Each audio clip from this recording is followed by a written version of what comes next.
The crystal glasses clinked with a delicate, pristine sound as I moved between the tables of Bellissimo, the most exclusive Italian restaurant in the city. The scent of truffle oil and aged Parmesan hung in the air, mingling with expensive perfumes and the subtle woody notes of men's cologne that cost more than my monthly rent.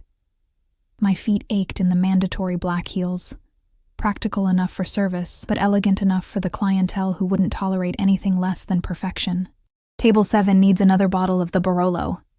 "Marco," the head server murmured as he passed, not bothering to look at me. I was invisible here, just another black uniform moving efficiently through the dimly lit space, existing solely to anticipate needs before they were voiced. I nodded, though he didn't see it, and made my way to the climate-controlled wine room. 8 months at Bellissimo, and I still felt like an imposter. The other servers moved with an innate confidence that came from belonging in spaces like this. I was just Ellie Bennett, 26, with student loans that seemed to grow despite my payments, and a talent for remembering wine pairings that had landed me this job I desperately needed. The weight of fatigue pressed against my shoulders as I carefully extracted the requested bottle. A double shift today after covering for Sophia last night. The tips were worth it. They had to be. But exhaustion had settled deep in my bones, making my movements slower, my smile a bit more forced. I was so focused on not dropping the $400 bottle of wine that I didn't notice the shift in the restaurant's atmosphere until I emerged from the wine room. It was subtle. The slight lowering of conversations, the straightening of waitstaff postures, the almost imperceptible increase in tension. That's when I saw him. He hadn't been there when I'd gone to fetch the wine. Table 12, the most private corner booth, had been empty all evening, reserved but unoccupied. Now 4 men sat there, but only one commanded attention. He wore a charcoal gray suit that looked as though it had been poured onto his frame, the kind of tailoring that didn't just suggest money, but whispered of power. Dark hair, precisely cut, not a strand out of place. From this distance, I couldn't make out his features clearly, but I could feel the weight of his presence across the room. 2 of the men with him were clearly security, their alert posture and scanning eyes giving them away despite their expensive suits. The third leaned in, speaking rapidly in hushed tones. "That's him," I heard one of the busboys whisper as he passed. I didn't need to ask who him was. Even in my short time at Bellissimo, I'd heard the whispers. Alessio Vitale. 33 years old and allegedly controlled half the city's underground operations, though nothing had ever been proven. Old money mixed with new ventures. Some legitimate, others spoken of only in whispers. He owned numerous businesses across the city, including, rumor had it, a significant stake in Bellissimo itself. "Ellie!" Marco's sharp voice cut through my thoughts. "Table 7 is waiting." I hurried to deliver the wine, hyper-aware of the corner booth even with my back turned to it. The prickling sensation of being watched raised goosebumps along my arms, though I told myself it was just the restaurant's overactive air conditioning. 2 hours passed in a blur of orders, plates, and the practiced smile that made my cheeks ache. I moved on autopilot, my mind drifting to tomorrow's schedule and whether I could pick up an extra shift to cover the unexpected plumbing bill from last week. Table 12 remained occupied, though I wasn't assigned to it. Those tables were reserved for Marco and the senior staff. Still, I couldn't help stealing glances when I thought no one would notice.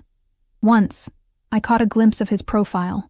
Strong jawline, straight nose, unexpectedly long eyelashes. Then his head turned slightly, and I jerked my gaze away, heart hammering as though I'd been caught trespassing.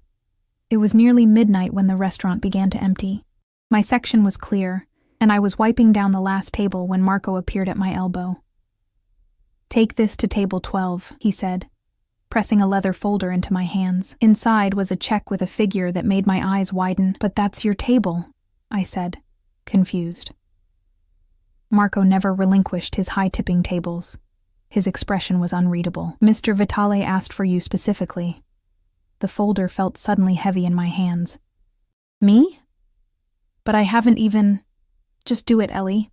Marco cut me off, his tone making it clear this wasn't a request. My pulse quickened as I made my way across the now quiet restaurant. 2 of the men had left, leaving only Vitale and 1 guard. As I approached, I could feel my professional mask slipping, revealing the exhaustion underneath. I placed the folder on the table with hands I was proud didn't shake. "Your check, sir." That's when I saw him clearly for the first time. His eyes were dark, not merely brown, but a depth of color that seemed to absorb light rather than reflect it. His features were striking rather than conventionally handsome, too intense, too commanding. A face accustomed to being obeyed. Those eyes flicked up to mine, and the air seemed to vanish from the room. Recognition flickered there. Though I was certain we'd never met, I would have remembered. "Thank you," he said, his voice low and smooth, with just a hint of an Italian accent beneath cultured English. I took a step back, ready to retreat, when he opened the folder. With practiced efficiency, he extracted several large bills, placed them inside, and closed it again. As he did, something glinted on his right hand, a heavy gold signet ring with an intricate crest I couldn't make out. "Have a good evening," I managed, taking the folder and backing away, disturbed by how his gaze seemed to see straight through my carefully constructed professional veneer. I returned to the staff area, heart still racing, and opened the folder to process the payment. The tip was astronomical, enough to cover my overdue electric bill and then some. Relief washed over me, followed immediately by an inexplicable unease. Why me? Why that amount? I finished my closing duties quickly, eager to escape the lingering sensation of those dark eyes. The night air was cool against my flushed skin as I stepped out the employee exit into the alley behind the restaurant. Most of the staff parked in the small lot adjacent to the building, but my ancient Honda was in the shop again. Another expense I couldn't afford. The bus stop was 3 blocks away. Pulling my thin jacket tighter around me, I started walking, my mind still puzzling over the encounter. I was so distracted I almost missed it. The small, heavy object my fingers encountered in the folder I was still clutching. I stopped under a streetlight and opened the folder again. There, nestled against the bills, was a ring. The same gold signet ring I'd seen on his finger. My breath caught as I lifted it, feeling its substantial weight. The crest was clear now. A stylized lion with something clutched in its paws. Panic flared. Had it fallen off? Had he left it by mistake? Either way, having it in my possession felt dangerous, like holding a live grenade. I turned back toward the restaurant, my tired body protesting, but my mind made up. I couldn't keep this, and I certainly couldn't wait until tomorrow to return it. If it was valuable, and it clearly was, he might think I'd stolen it. The main entrance to Bellissimo was dark now, the last customers gone. I hurried around to the side entrance where expensive cars still lined the private lot. My heart sank when I didn't see any that matched what a man like Vitale might drive. But then I spotted it.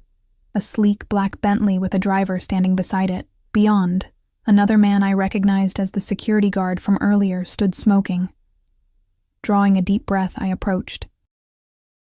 The driver noticed me first, his posture shifting subtly into alertness. The guard dropped his cigarette, crushing it beneath a polished shoe. "Excuse me," I said, my voice smaller than I intended. "I need to return something to Mr. Vitale." He left it at his table. The guard's eyes narrowed. "Mr. Vitale doesn't forget things." I held up the ring, its gold catching the streetlight. This was in the check folder. Something passed between the two men. A look I couldn't interpret. Then the guard nodded once and moved toward the car's rear door. It opened before he reached it, and Alessio Vitale emerged, his tall frame unfolding gracefully. He didn't seem surprised to see me standing there, shivering slightly in the night air. "Ms. Bennett," he said. And the fact that he knew my name sent a chill down my spine that had nothing to do with the temperature. I extended my hand, the ring resting on my palm. "You left this, sir. I thought you'd want it back immediately." He made no move to take it, his expression unreadable as he studied my face. "Did I?" he asked softly. Confusion swept through me. It was in the check folder. I assumed it fell off, or... I trailed off, suddenly uncertain. A small smile curved his lips, though it didn't reach his eyes. "Nothing happens by accident in my world, Ms. Bennett." His words hung in the air between us, as understanding slowly dawned. He hadn't forgotten the ring. He had left it deliberately. But why? "I don't understand," I said, my arm still outstretched. the ring feeling heavier by the second. He moved toward me then, his steps measured and deliberate. I fought the urge to back away as he stopped just before me, close enough that I could smell the subtle notes of his cologne, something expensive and custom-made, with hints of cedar and spice. "It's quite simple," he said, taking the ring from my palm. His fingers brushed against mine, the contact brief, but electric. "I wanted to meet you. Properly." I stared at him, at a complete loss for words. He slipped the ring back onto his finger with practiced ease. "Why?" I finally managed. That smile again, cryptic and calculating. "You're different from the others there. You watch. You notice things." He tilted his head slightly. "You noticed me." "Everyone notices you," I countered without thinking, then immediately regretted my boldness. But he laughed, a genuine sound that transformed his severe features. "Perhaps, but not the way you do." He glanced at his watch, an understated piece that probably cost more than my yearly salary. "It's late. My driver will take you home." It wasn't a request. The car door stood open, waiting. "That's not necessary," I protested. "I take the bus." "At this hour?" His expression hardened. "Absolutely not." Fear and indignation warred within me. "I do it every night." "Not anymore," he said simply, as if rewriting my life was within his power. And perhaps it was. Before I could form another objection, he reached into his pocket and extracted a business card. "Tomorrow night, 8 o'clock. He pressed the card into my hand. "I'll send a car." "I'm working tomorrow," I said weakly, knowing even as I spoke that it wouldn't matter. "No," he replied. "You're not." With that, he gestured to the open car door, making it clear our conversation was over. Exhaustion and confusion winning over pride, I slid into the Bentley's plush leather interior, my mind reeling. As the door closed beside me, I looked down at the business card in my trembling fingers. It contained only his name and a phone number, embossed in simple black text against heavy cream stock. The driver slid into his seat, glancing at me in the rearview mirror. "Address?" he asked quietly. I gave it to him, still clutching the card, still trying to process what had just happened.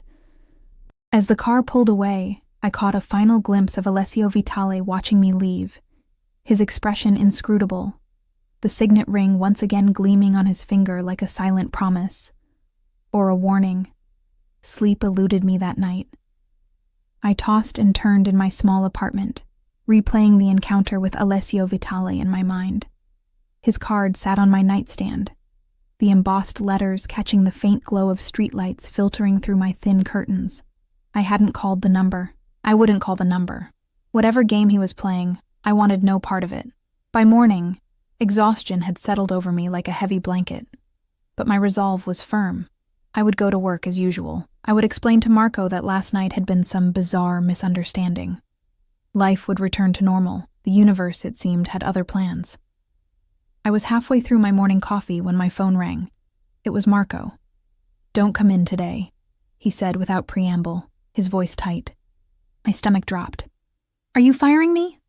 A pause. "No. You've been requested elsewhere." The way he said requested sent a chill through me. "Marco, I don't know what's going on, but I didn't ask for Ellie."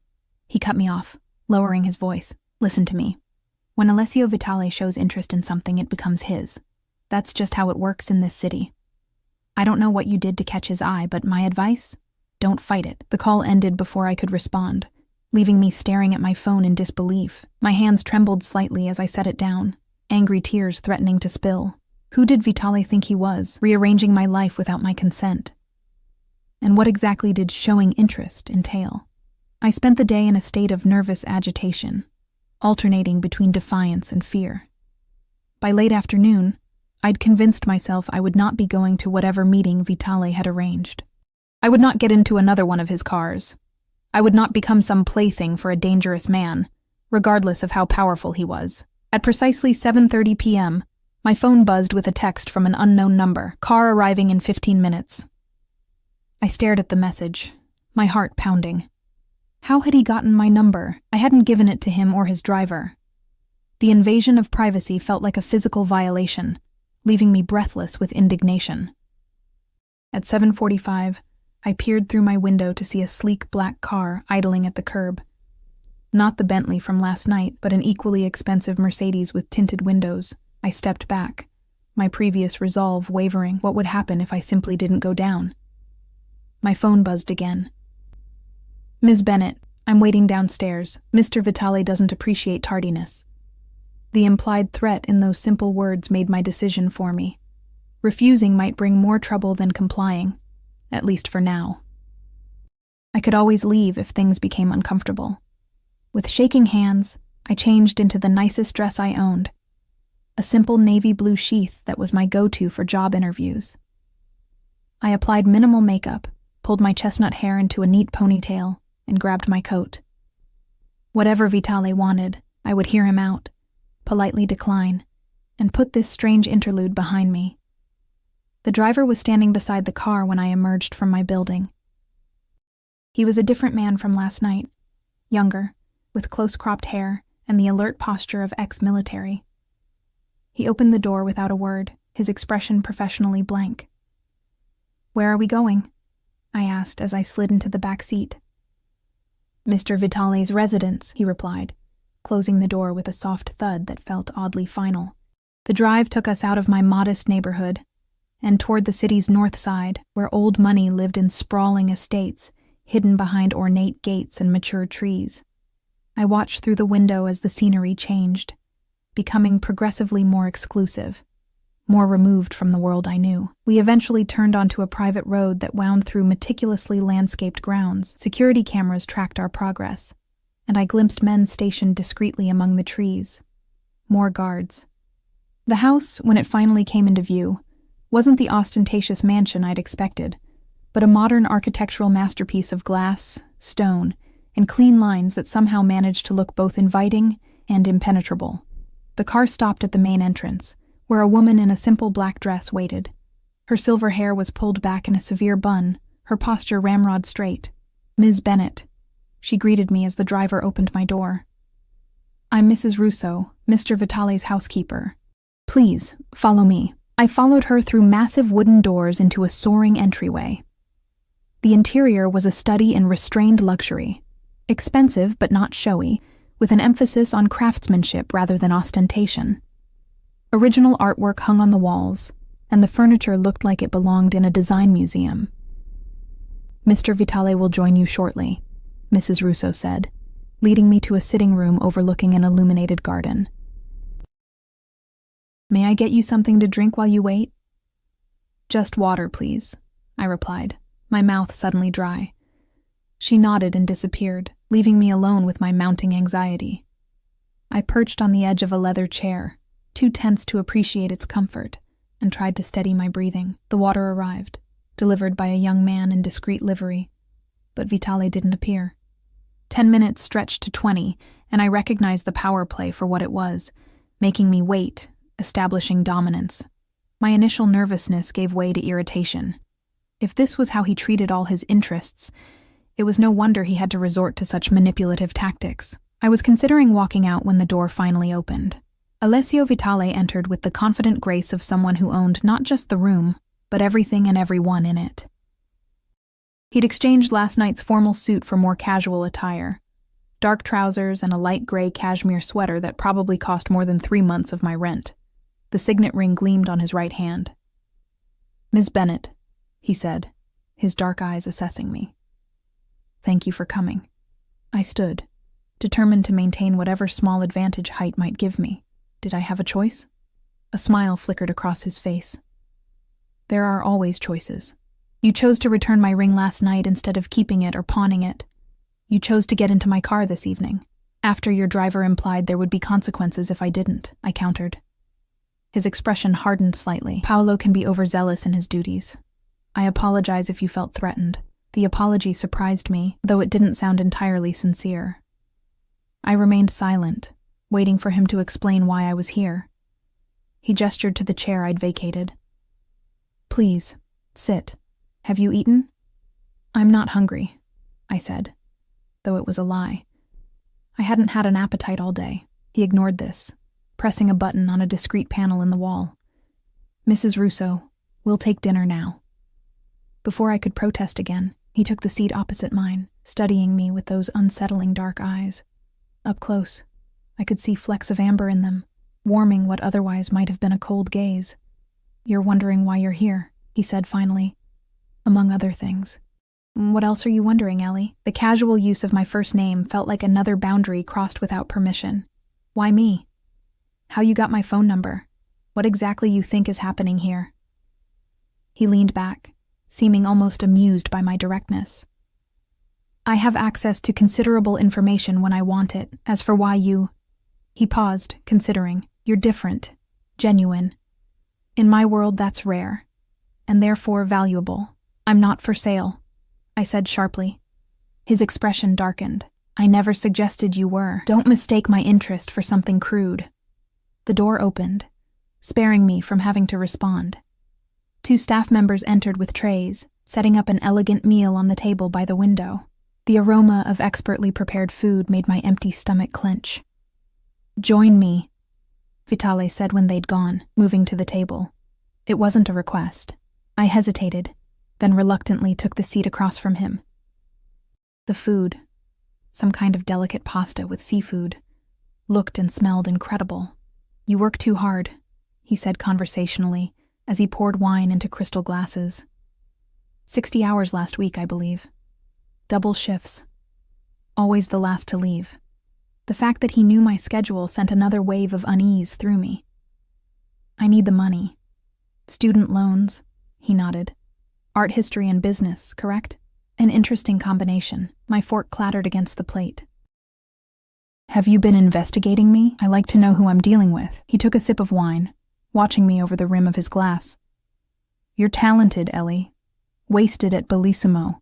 It pays the bills," I said defensively. "Barely." He set his glass down with precision. "I have a proposition for you." There it was. I steeled myself for whatever inappropriate offer was coming. "I'm not interested in being your mistress, Mr. Vitale." For a moment, he looked genuinely startled.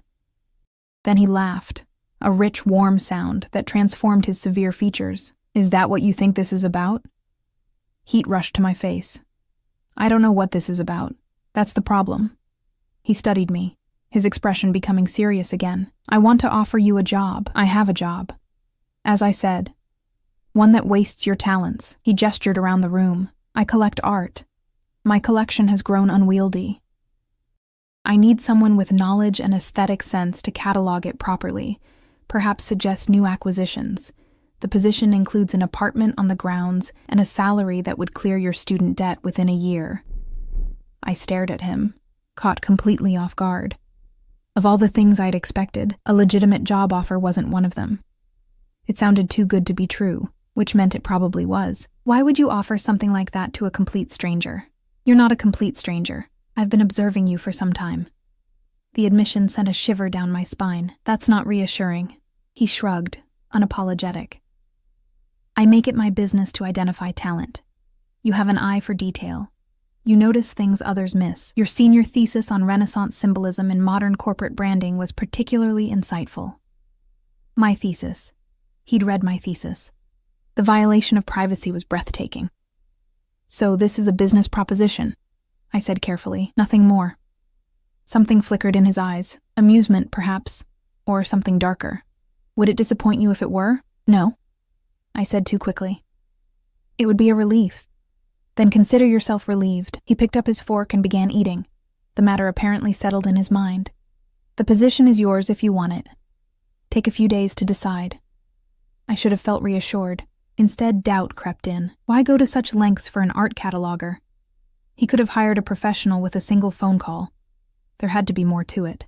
We ate in silence for several minutes. The tension between us almost palpable. Despite my suspicions, the food was too good to resist, and I realized how hungry I'd been. "Your father was an artist," he said suddenly. "Before the accident." I froze, fork halfway to my mouth. My father was a subject I rarely discussed. The pain of his loss, still raw, even after 8 years. How could you possibly know that? As I said, I make it my business to know things. His tone was matter of fact, but his eyes held something that might have been sympathy. His work was promising, derivative of Hopper, but with a distinctive voice emerging in his later pieces. Anger flared in me, hot and sudden. "Don't talk about him. You didn't know him."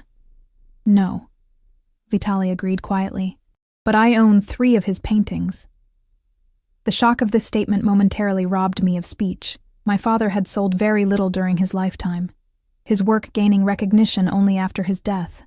The idea that this man, this stranger, possessed pieces of my father's legacy felt like another invasion. "I'd like to see them," I said finally, my voice barely above a whisper. Something shifted in Vitali's expression. Satisfaction, perhaps. "Of course. They're in my private gallery. I'll show you after dinner." I nodded, suddenly eager to see my father's work again, to feel that connection. It was the first genuine emotion I'd experienced since entering this house that wasn't fear or anger. The remainder of the meal passed in less strained silence. When we finished, Vitali led me through the house to a secured wing. He placed his palm against a scanner, and heavy doors slid open to reveal a gallery worthy of a small museum. "My collection," he said simply, allowing me to enter first. I stepped inside, momentarily forgetting my suspicions as I took in the space.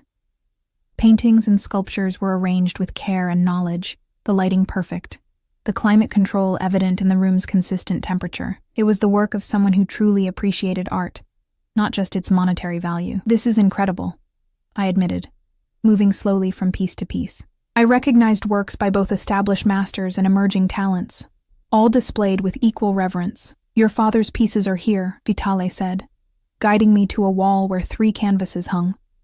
My breath caught as I recognized my father's distinctive style. Urban landscapes with solitary figures, rendered in muted colors with strategic bursts of vibrancy.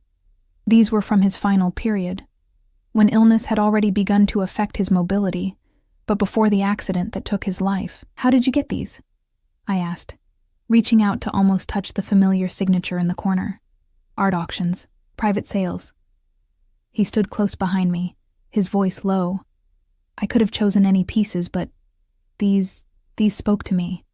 I turned to find him watching me, his expression unreadable in the gallery's soft lighting.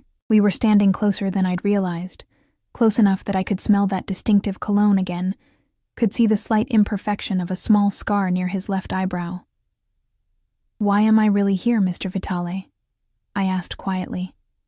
He considered me for a long moment, his dark eyes searching mine.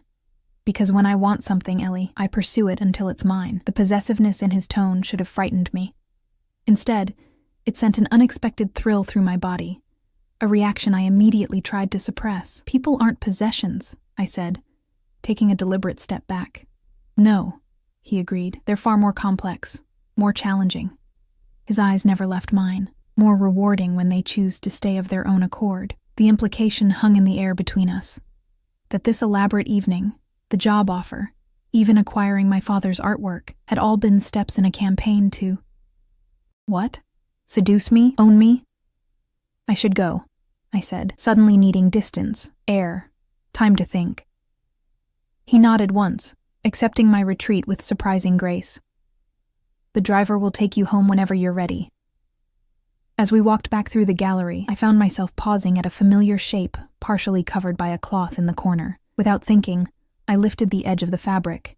It was my father's final piece, the one he'd been working on when he died, the one I thought had been destroyed in the studio fire. I turned to Vitali, questions flooding my mind, but the expression on his face stopped me cold. In that unguarded moment, he looked hungry, triumphant, as if I'd sprung a trap he'd meticulously laid. "How did you get this?" I whispered. His smile was slow, satisfied. "I told you, Ellie. When I want something, I find a way to make it mine." The ride home passed in a blur. I sat rigid in the back seat of the Mercedes, my mind racing, trying to process what I'd seen. My father's final painting, the one I'd mourned, the one that represented his last creative expression, somehow in Alessio Vitali's possession.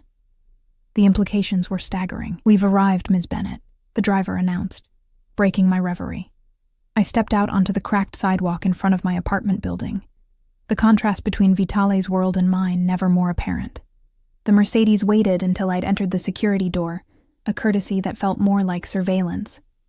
Inside my apartment, I kicked off my shoes and collapsed onto my worn couch, exhaustion finally catching up with me. I should have been planning my escape, looking up bus tickets to my mother's place in Oregon, or calling my friend Sarah in Chicago. Instead, I found myself replaying every moment with Vitale, searching for clues I might have missed. The painting changed everything. It wasn't just about me anymore. If Vitale had somehow acquired my father's final work, a piece that had supposedly been destroyed, what else did he know? What else might he have? Sleep evaded me again that night. By morning, I'd made a decision. I wouldn't run. Not yet. I needed answers first, and running would only ensure I never got them. My phone chimed with a text as I was making coffee. Your position remains open. Car will arrive at 9 a.m. if you're interested. AV. The presumption should have angered me. Instead, I found myself checking the time. 7:30 a.m. Enough to shower, dress, and prepare for whatever game Vitale was playing. At precisely 9 a.m., a black car pulled up outside. Different from yesterday's, an Audi this time, but with the same air of sleek menace. The same driver, Paolo, stood waiting as I emerged from my building. "Good morning, Ms. Bennett," he said, his tone neutral as he opened the door. "Mr. Vitale is pleased you've accepted his offer. I haven't accepted anything yet," I corrected, sliding into the back seat. "I have questions first." Paolo nodded as if he'd expected nothing less. The drive to Vitale's estate seemed shorter this morning, the route already becoming familiar. Dangerous. How quickly the extraordinary could become routine. Mrs. Russo met me at the door again, her expression as impassive as yesterday. "Mr. Vitale is in his study. He's expecting you." She led me through the house, past the sitting room where we'd dined last night, down a corridor lined with more artwork, each piece museum quality, each perfectly lit and displayed. We stopped before a heavy wooden door, which Mrs. Russo opened without knocking. "Ms. Bennett, sir." Alessio Vitale sat behind a massive desk of dark wood, papers spread before him. He wore a crisp white shirt, open at the collar, the sleeves rolled up to reveal strong forearms. The signet ring gleamed on his right hand as he looked up, his dark eyes finding mine immediately. "Ellie," he said, rising, "please come in." Mrs. Russo withdrew, closing the door behind her with a soft click. Vitale gestured to a chair across from his desk, but I remained standing. "The painting," I said without preamble. "My father's last piece. You told me you acquired your collection through auctions and private sales. But that's impossible. That painting was destroyed in the studio fire." I saw the ashes myself. Something like respect flickered across his face at my directness. "Not everything was destroyed in that fire." "Then how did you get it?" He studied me for a moment, then moved from behind the desk, leaning against its edge. The casual posture did nothing to diminish his commanding presence. "Your father had a buyer lined up before the accident. The painting had already been moved to a secure location." I shook my head. "That's not possible. He would have told me." "Would he?" Vitale's gaze was penetrating. "Did your father tell you everything about his business dealings, Ellie? About the debts he had accumulated?" The question hit like a physical blow. My father had struggled financially, I knew that much, but he'd always protected me from the details. "What debts?" I asked, my voice smaller than I intended. Vitale pushed away from the desk, moving to a cabinet against the wall. He extracted a file and returned, holding it out to me. "Perhaps you should see for yourself." I took the file with trembling hands and opened it to find loan documents, threatening letters from creditors, and finally, a contract for the sale of several paintings, including the final piece, to a holding company I didn't recognize. "Argent Acquisitions," I read aloud. "Is that one of yours?" He nodded once. "A subsidiary that handles certain private transactions." I closed the file, a chill settling over me. "So you've been watching me since my father died? Planning what exactly?" "Not since he died, no." Vitale's expression remained neutral. "Our paths crossed more recently. I recognized your name from the acquisition records when you started working at Bellissimo. And that's when you decided to..." "What?" Collect me like one of your paintings? The anger in my voice surprised even me. His eyes darkened. I don't collect people, Ellie. Then what do you call this? I gestured around us. The job offer, the car, knowing everything about me, my schedule, my thesis, my father's debts. I call it interest. He moved closer, his presence overwhelming in the confined space. When something captures my attention, I learn everything about it. It's both a business strategy and a personal trait. And what happens when you lose interest? I challenged, refusing to back away despite his proximity. Something dangerous flickered across his face. I rarely do. The implication hung in the air between us, loaded with possibilities I wasn't ready to examine. I changed tack. The job offer. Is it real? Completely. He seemed almost relieved by the shift to business. My collection needs proper management and you're qualified. The terms I mentioned last night stand.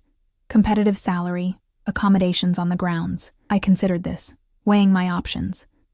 Taking the job would give me access to my father's painting, perhaps answers to questions I hadn't even formulated yet. It would also place me firmly in Vitale's orbit. A prospect both terrifying and, if I was honest with myself, intriguing. If I accept, I said carefully, there would be conditions. His eyebrow arched. You're negotiating? I'm establishing boundaries, I corrected. The job would be strictly professional. I'd want everything in writing. Salary, hours, responsibilities. And I'd want unrestricted access to my father's paintings. Vitale watched me with what might have been amusement. Anything else? I'd keep my apartment. I don't need to live here. At this, his expression hardened slightly. Non-negotiable. The collection is valuable, and security is paramount. Living on site is part of the position. I hesitated, sensing this was a battle I wouldn't win. I'd need access to my apartment to collect belongings, check mail. Easily arranged. He studied me for a moment. Are those all your conditions? For now, I said, unwilling to concede completely. He smiled then, a genuine smile that transformed his severe features, making him look younger, almost approachable. I accept your terms. When can you start? The speed with which he agreed made me suspicious. Don't you need time to prepare a contract? He reached behind him and extracted a folder from his desk. Already prepared. Review it at your leisure. Of course he had it ready. Of course he'd anticipated my acceptance. I took the folder, unsure whether to be impressed or unnerved by his confidence. I'll start after I've reviewed this and we've signed a final version, I said, clutching the folder like a shield. Perfect. He moved to the door, opening it with a fluid motion. In the meantime, Mrs. Russo will show you the apartment and give you a tour of the grounds. I have meetings this morning, but I'll join you for lunch. The dismissal was clear, yet oddly courteous. Before I could respond, Mrs. Russo appeared as if summoned by some silent signal. Vitale's hand brushed mine as he ushered me toward the doorway, a fleeting contact that sent an unexpected jolt through my body. Welcome to the team, Ellie, he said softly, his eyes holding mine for a moment too long before he turned back to his desk. Mrs. Russo led me through the house to a separate wing, explaining the layout as we went. The apartment turned out to be a luxurious suite of rooms. Bedroom, bathroom, sitting area, and a small kitchenette, decorated in muted tones with the same understated elegance as the rest of the house. Mr. Vitale had these renovated last month, she explained, watching as I took in the space. Previously, they were guest quarters. Last month, before he'd even approached me at the restaurant. More evidence of his meticulous planning. The main gallery is accessible through that door, she continued, indicating a heavy wooden door with a digital lock. You'll be given the access codes once the employment agreement is finalized. I nodded, moving to the windows that overlooked an immaculate garden. The ground stretched before me, the perimeter marked by a high stone wall with security cameras visible at regular intervals. Beautiful, but isolated. A gilded cage. Mr. Vitale values his privacy, Mrs. Russo said, noting my gaze. And his security. I'm sure he does, I murmured. She led me on a tour of the rest of the house. Those parts I was permitted to see, at least. The main gallery I'd visited last night. A smaller, more intimate gallery adjacent to it. The kitchen, a formal dining room, a library stocked with rare volumes. Everywhere, evidence of wealth wielded with taste rather than ostentation. The West Wing is Mr. Vitale's private residence, Mrs. Russo explained as we passed a corridor guarded by a discreet security system. Access is restricted. I wondered what secrets lay behind those secured doors. What aspects of Alessio Vitale's life remained hidden from view? The man himself was a collection of contradictions. Cultured art collector and rumored criminal, intimidating presence, an unexpectedly considerate host. By the time we returned to the main part of the house, it was approaching noon. Mrs. Russo showed me to a sun-drenched conservatory, where a light lunch had been laid out. "Mr. Vitale will join you shortly," she said, withdrawing with the same quiet efficiency that seemed to characterize everyone in his employ. Left alone, I opened the contract folder and began reading. The terms were generous, more than generous, with a salary triple what I made at Bellissimo, health benefits, and even a clothing allowance, appropriate to the position. My duties were clearly outlined: cataloging the collection, researching potential acquisitions, arranging conservation work as needed, and hosting occasional private viewings for selected guests. Nothing inappropriate, nothing suspicious. If anything, the contract was more formal and professional than I'd expected, with none of the hidden clauses or traps I'd feared. I was still reading when I felt his presence. Alessio Vitale stood in the doorway, watching me with those intent dark eyes. How long he'd been there, I couldn't say.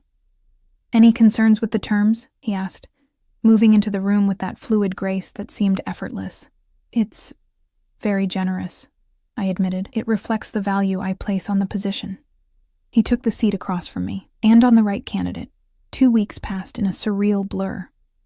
I signed the contract after my lawyer friend reviewed it, finding nothing concerning in the language.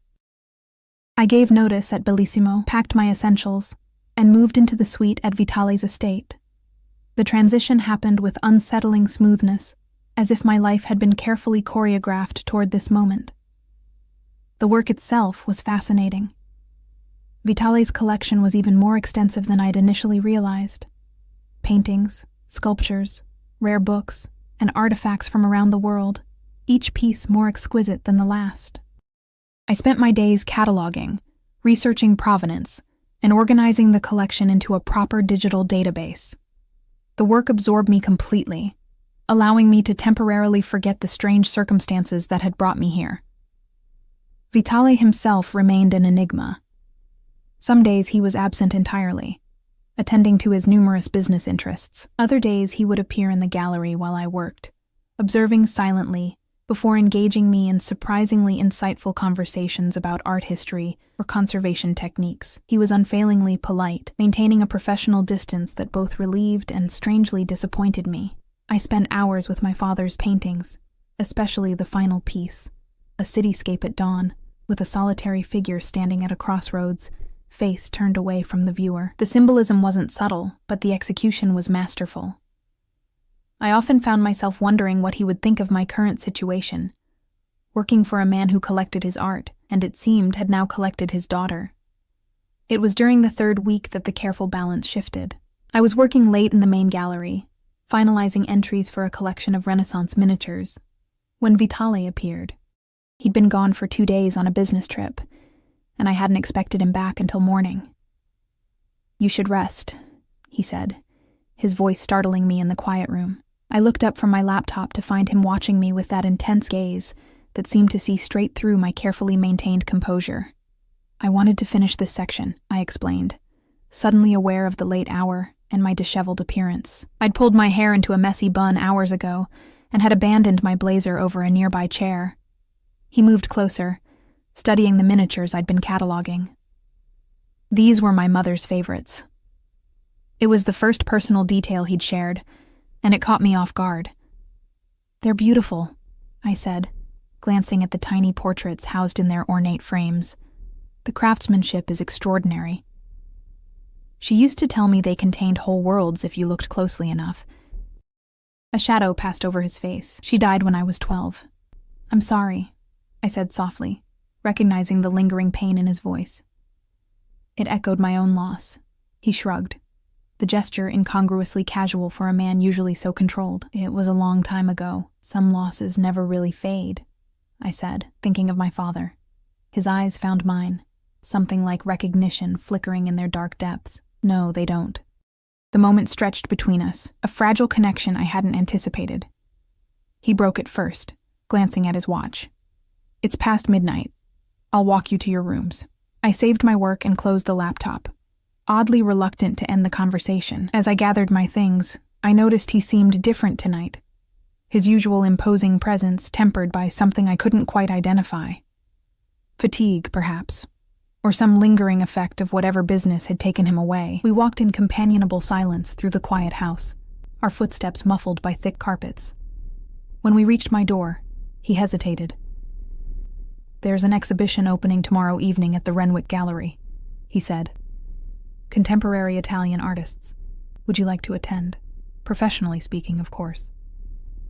The qualifier seemed added as an afterthought, acknowledgement of the boundaries I'd established. Still, the invitation felt significant, the first time he'd suggested we leave the estate together. "I'd like that," I said, surprised by my own eagerness. He nodded, seeming pleased. "The car will be ready at 7. "Alessio," I said, using his first name without thinking. "Thank you. For the job. For access to my father's work. Whatever your reasons, I appreciate it." Something shifted in his expression, a softening perhaps, or a glimpse of genuine emotion beneath the controlled exterior. Without warning, he reached out and tucked a stray strand of hair behind my ear, his fingers brushing my cheek in a touch so light I might have imagined it. "Sleep well, Ellie," he said, his voice low, before turning and walking away down the corridor. I stood frozen at my door, heart racing from that simple contact. As I prepared for bed, I tried to rationalize my reaction. It had been a long day. I was tired. I was lonely. It meant nothing. But in the darkness of my room, as sleep finally claimed me, I couldn't deny the truth. Alessio Vitale, enigmatic, dangerous, possibly criminal, had somehow breached the careful defenses I'd built around my heart. The gallery opening was unlike any event I'd previously attended. The Renwick was transformed, its austere spaces softened by strategic lighting and floral arrangements. The guest list was carefully curated: wealthy collectors, museum directors, art critics, and a handful of the featured artists. I wore a black dress I'd found hanging in my closet that morning, designer, perfectly tailored, with a handwritten note. For tonight. The presumption should have angered me. Instead, I found myself appreciating his eye for detail as I slipped into the silk garment that fit as if made for me. It probably had been. Alessio arrived at my door precisely at 7, immaculate in a tailored suit that emphasized his broad shoulders and lean frame. His eyes darkened appreciatively as they took in my appearance. "You look beautiful," he said simply. "The dress is lovely," I replied, deflecting the compliment. "Thank you." "The dress is merely a canvas," he countered, offering his arm. "You're the masterpiece." The line was smooth, too smooth, and yet I found myself fighting a blush as I took his arm. His charm was a weapon, I reminded myself, one wielded with expert precision. The evening passed in a glittering haze. Alessio guided me through the exhibition, his hand a constant presence at the small of my back. He introduced me to important contacts with a proprietary air that both irritated and thrilled me. "Ellie is managing my collection now," he would say, his tone casual but his eyes watchful, gauging reactions. "She has an exceptional eye." The responses were uniformly respectful, though I caught speculative glances between several guests. I realized how this looked, the notorious Alessio Vitale and his new, much younger companion. The power dynamic was obvious to any observer, regardless of the professional nature of our relationship. "They think I'm your latest acquisition," I murmured after one such introduction, unable to keep the edge from my voice. His expression didn't change, but his hand pressed more firmly against my back. "What they think is irrelevant, is it?" I challenged, turning to face him fully. "What exactly is happening here, Alessio?" His eyes held mine, unreadable in the gallery's dim lighting. "We're attending an exhibition. You're representing my collection. And the dress? The way you're introducing me? The way you're touching me? Something dangerous flickered across his face. Would you prefer I stop? The honest answer was no, and we both knew it. I broke eye contact first, frustrated by my own conflicted feelings. Ellie. His voice softened, drawing my gaze back to his. I respect the boundaries you've set. If I've overstepped, tell me. The vulnerability in his tone caught me off guard. Before I could respond, we were interrupted by an elegant woman with silver-streaked dark hair. Alessio, darling, she purred, air kissing his cheeks. It's been too long. Sophia, he greeted her, his demeanor cooling perceptibly.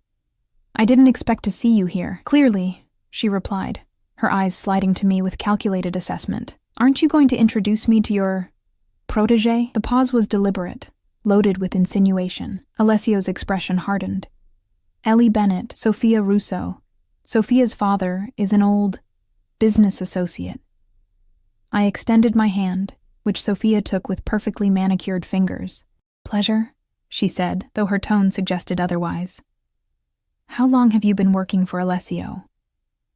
A few weeks, I replied, keeping my expression neutral despite the hostility radiating from her. How lovely for you both. Her smile didn't reach her eyes. Alessio has always had an eye for emerging talent.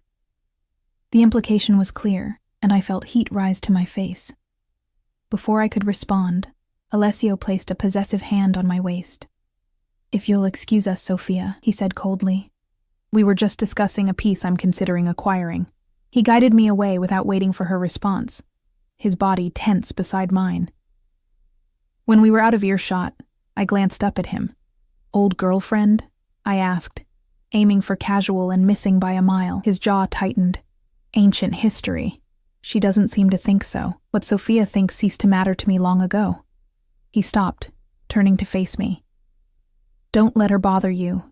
She's territorial about relationships that no longer exist. The possessive note in his voice stirred something in me, a dangerous flutter of pleasure I immediately tried to suppress. This wasn't a date. It wasn't a relationship. It was business. I needed to remember that. We completed our circuit of the exhibition, but the easy rapport from earlier had vanished. Alessio remained attentive, introducing me to important contacts, but a new tension thrummed between us. I found myself hyper-aware of his proximity, of the weight of his hand at my back, of the subtle cedar and spice scent of his cologne. The drive back to the estate was silent, both of us lost in thought. When the car pulled up to the main entrance, Alessio dismissed the driver with a nod. I'll walk you in, he said, coming around to open my door. The night air was cool against my heated skin as we climbed the steps to the main entrance. Inside, the house was quiet, the staff either asleep or discreetly absent. Thank you for tonight, I said as we reached my door. It was educational. A smile tugged at the corner of his mouth. Is that your professional assessment? What would you prefer I say? The question came out more challenging than I'd intended. His expression turned serious. I'd prefer honesty, Ellie. Always. Honestly? I took a deep breath. I don't know what this is. The job is real. I can see that. But there's more happening here, and pretending otherwise feels dishonest.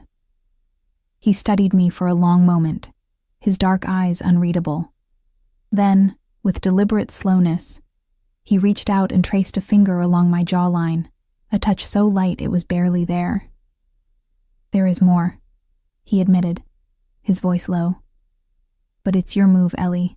It has been from the beginning. Before I could process his words, he leaned in and pressed a kiss to my forehead, chaste, yet somehow more intimate than a more passionate gesture would have been. Good night, he said softly, before turning and walking away down the corridor, leaving me staring after him with my heart hammering in my chest. Morning found me in the gallery, seeking refuge in work rather than examining the confusing emotions Alessio had stirred in me. My father's paintings watched as I methodically catalogued, photographed, and researched, losing myself in the familiar rhythm. You're avoiding me. I startled at Alessio's voice, nearly dropping the tablet I'd been using. He stood in the doorway, dressed casually in dark jeans and a charcoal sweater that somehow looked as expensive as his suits. I'm working, I corrected, striving for a professional tone. He crossed the room with that fluid grace, stopping closer than strictly necessary. We should talk about last night. There's nothing to talk about. I returned my attention to the tablet, though the screen had gone blurry. We attended an exhibition. You made your position clear. Did I? He reached out, gently taking the tablet from my hands and setting it aside, because I thought I left the next move to you. I finally met his gaze, finding none of the manipulation or calculation I'd expected. Instead, his dark eyes held something that looked remarkably like vulnerability. Why me? I asked, the question that had plagued me since that first night at Bellissimo. Of all the people you could have pursued, why a waitress with student debt and a complicated history with your art collection? His expression softened. Because you see me, Ellie. Not the reputation, not the wealth, not the power. The night you returned my ring, you looked me in the eye without fear or greed or calculation. Do you have any idea how rare that is in my world? The raw honesty in his voice caught me off guard. Your world seems very complicated. It is. He didn't elaborate, and I didn't press. Some truths were better left unspoken. What do you want from me, Alessio? I asked quietly. Really? He stepped closer, close enough that I could feel the heat radiating from his body. Everything you're willing to give, nothing you're not. His hand came up to cup my cheek, and this time I didn't pull away. His touch was gentle, at odds with the intensity in his eyes. And if I'm not willing to give anything beyond a professional relationship? I challenged, even as I leaned subtly into his touch. Then that's what we'll have. His thumb brushed across my bottom lip. Though I think we both know that's not true. The tension between us was electric, his face inches from mine. I should have stepped back, maintained the boundaries I'd so carefully established. Instead, I closed the distance between us, pressing my lips to his in a kiss that started tentative, but quickly deepened into something hungry and desperate. His arms encircled me, pulling me against him as the kiss intensified. I wound my fingers into his hair, abandoning the last of my reservations as desire coursed through me. This was reckless, possibly dangerous, but in that moment, I couldn't bring myself to care. We broke apart, both breathing heavily. Alessio rested his forehead against mine, his hands still at my waist. Tell me to stop, he murmured. Tell me this isn't what you want. I couldn't. The truth was written in my racing pulse, my flushed cheeks, the way my body curved toward his. I can't, I admitted. But this complicates things. His laugh was soft against my skin. Life is complications, Ellie. The question is which ones are worth navigating. Before I could respond, a discreet cough from the doorway made us spring apart. Mrs. Russo stood there, her expression carefully neutral. Pardon the interruption, sir, she said, addressing Alessio. Mr. Ricci has arrived for your meeting. Alessio's demeanor shifted instantly, the warmth in his eyes replaced by cool professionalism. Tell him I'll be there shortly, Mrs. Russo nodded and withdrew, leaving an awkward silence in her wake. Business, Alessio said, with a resigned sigh. We'll continue this conversation later? It was phrased as a question, giving me an out if I wanted it. I nodded, still trying to process what had just happened, what I'd just initiated. He brushed a final, feather-light kiss against my lips before turning to leave. At the doorway, he paused. Ellie, he said, not turning around. Stay in the main house today. Don't go into the West Wing, regardless of what you might hear. The instruction was odd enough to cut through my emotional haze. Why? What's happening? Just a business meeting, he replied, but something in his tone made me doubt the casualness of his words. I'll find you when it's over. With that, he was gone, leaving me alone with my turbulent thoughts and a new, unsettling anxiety. Whatever Alessio's business entailed, the warning suggested it wasn't entirely legitimate. I tried to return to work, but concentration eluded me. My mind kept returning to that kiss, to the feel of his hands on my waist, to the hint of danger that seemed to cling to him like a shadow. What was I doing? Getting involved with my employer was unprofessional enough, but when that employer was Alessio Vitale, a man whose reputation included whispers of criminal connections, It was potentially disastrous. Voices drifted from deeper in the house, male voices raised in what sounded like heated discussion. Despite Alessio's warning, I found myself moving toward the source, curiosity overriding caution. The voices led me to a corridor I recognized as the boundary of the West Wing, Alessio's private domain. I hesitated at the security door, which stood slightly ajar, unusual given the typical restrictions. Through the gap, I could make out Alessio's voice, cool and controlled, despite the tension evident in his words. That wasn't our arrangement, Antonio. The terms were clear. Circumstances change, replied a gravelly voice I didn't recognize. The price has gone up. We don't renegotiate after agreements are made. Alessio's tone hardened. It sets a bad precedent, and refusing to be flexible sets a different kind of precedent, a pause. One that might be costly for both of us. I edged closer to the door, straining to hear. The conversation confirmed my worst suspicions about Alessio's business dealings, and yet I couldn't bring myself to walk away. Are you threatening me, Antonio? Alessio asked, his voice deadly quiet. I'm reminding you how things work. No one is untouchable, not even Alessio Vitale. A tense silence followed, broken by the sound of footsteps approaching the door. I backed away quickly, heart pounding, but not before catching a glimpse of the scene beyond.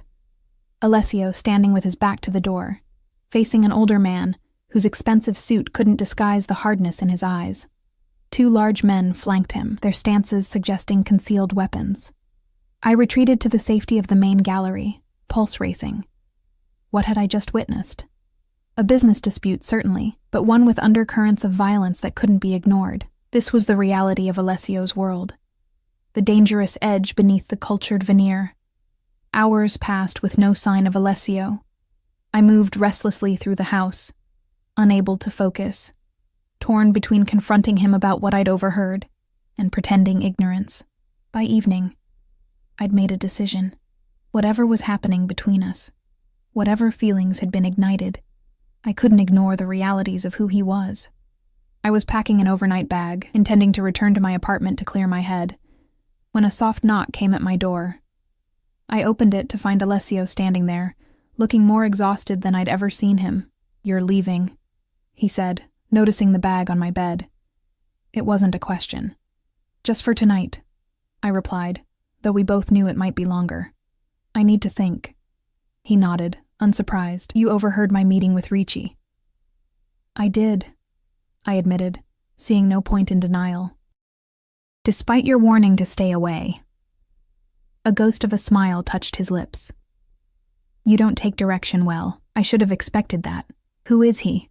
I asked, needing to hear the truth from him, whatever it might be. Alessio sighed, running a hand through his hair, a rare gesture of discomposure.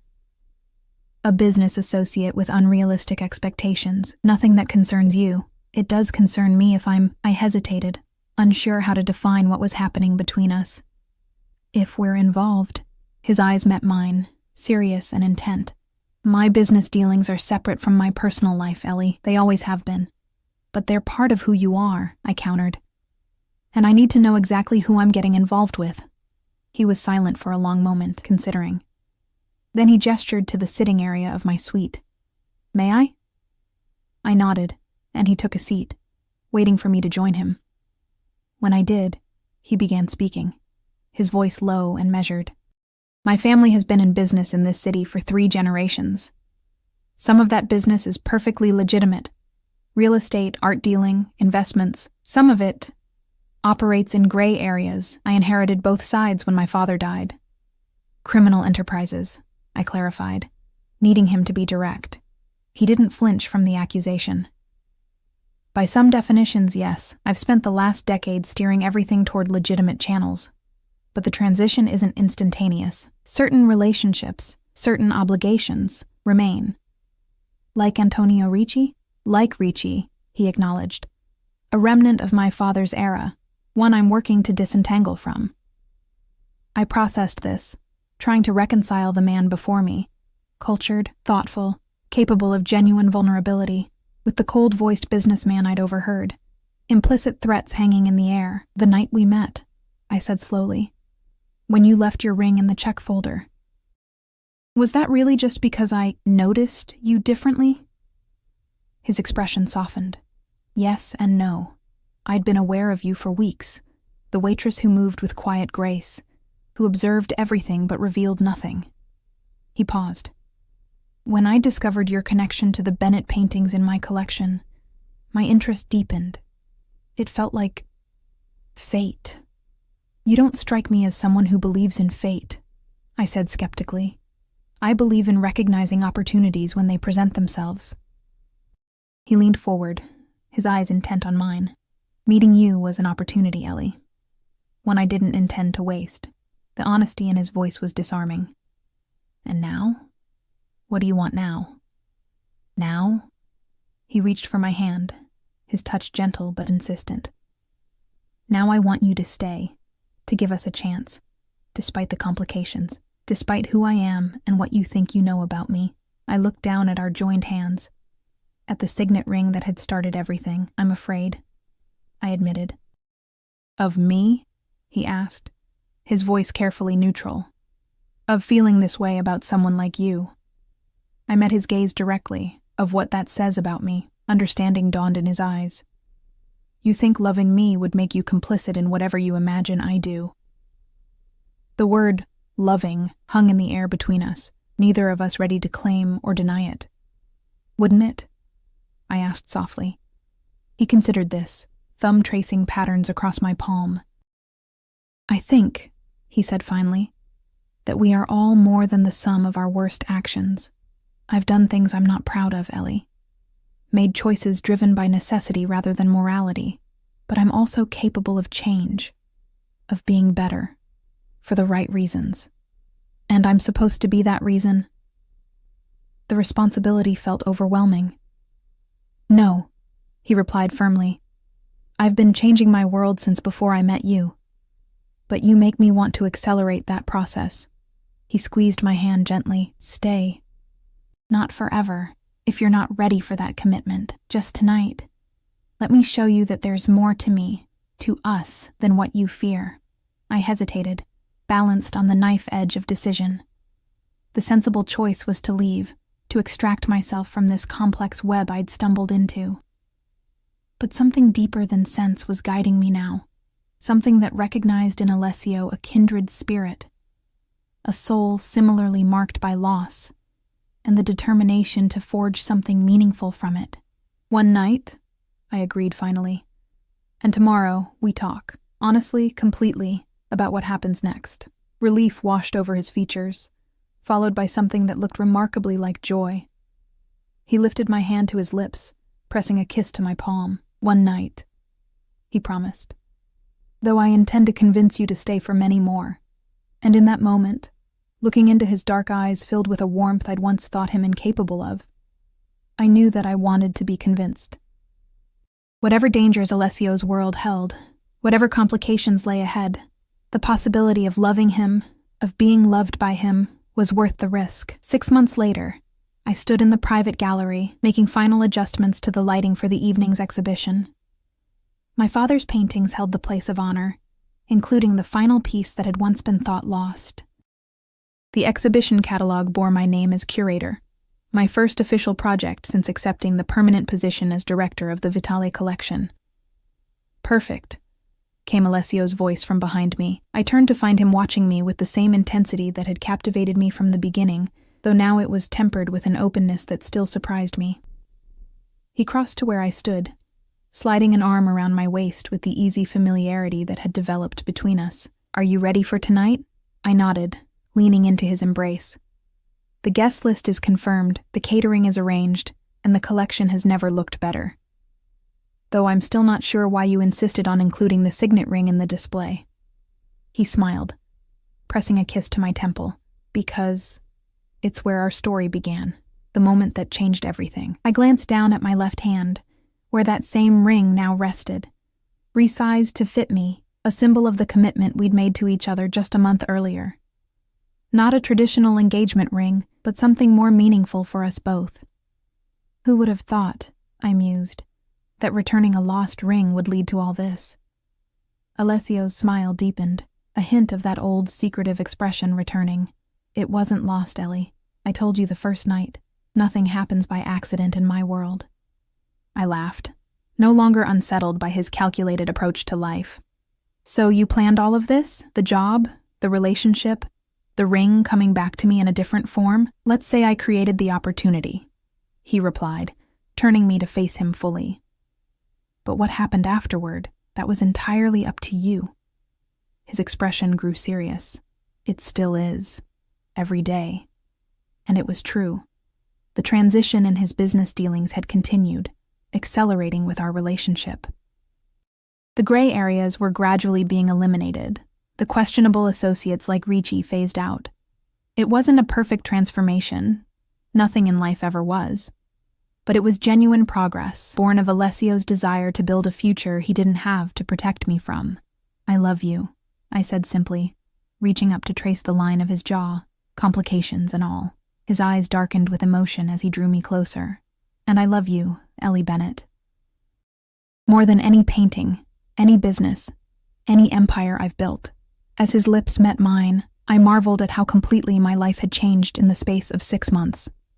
From exhausted waitress to gallery director, from solitary existence to partnership with a man as complex and challenging as any artwork in his collection. The ring on my finger caught the light as I wound my arms around his neck, the symbol of a bond that had begun with calculation, but transformed into something neither of us had expected, something real, enduring, and worth every risk we'd taken to find it.